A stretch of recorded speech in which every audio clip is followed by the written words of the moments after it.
políticas que ponen distancia entre naciones y también alejan a familias en diversas partes del mundo. El músico David Brossa utiliza la música para difundir un mensaje de unión y de conciliación.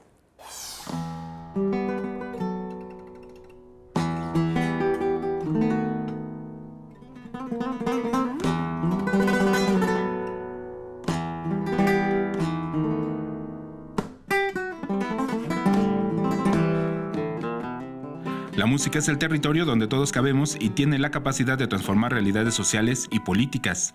Este pensamiento marca la trayectoria del músico israelí David Brossa, uno de los invitados especiales en la 14ª edición del Festival Internacional de Cine Judío en México, que se realiza del 17 de enero al 9 de febrero de 2017. Si tienes algo como música que te suena y te lleva, y si estás un israelí y un palestino, no podemos tocar sin tener armonía entre nosotros. Venimos para juntarnos.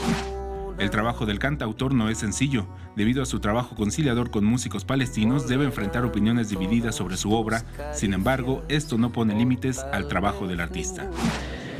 Pues hay muchos que no lo aceptan tan fácilmente. Pero sabes, yo trabajo también con los que no están de acuerdo conmigo. Yo trabajo con los asentamientos, con los más extremistas de la derecha. Su carrera, que abarca más de 40 años, se ha caracterizado por desafiar las percepciones y creencias de la gente, conectando a las personas a través de letras y melodías cargadas de esperanza. Lo que tienes que tener claro es que nada va a cambiar en un minuto, ni en un día, ni en 10 días, ni en un mes, ni en un año. Tiempo.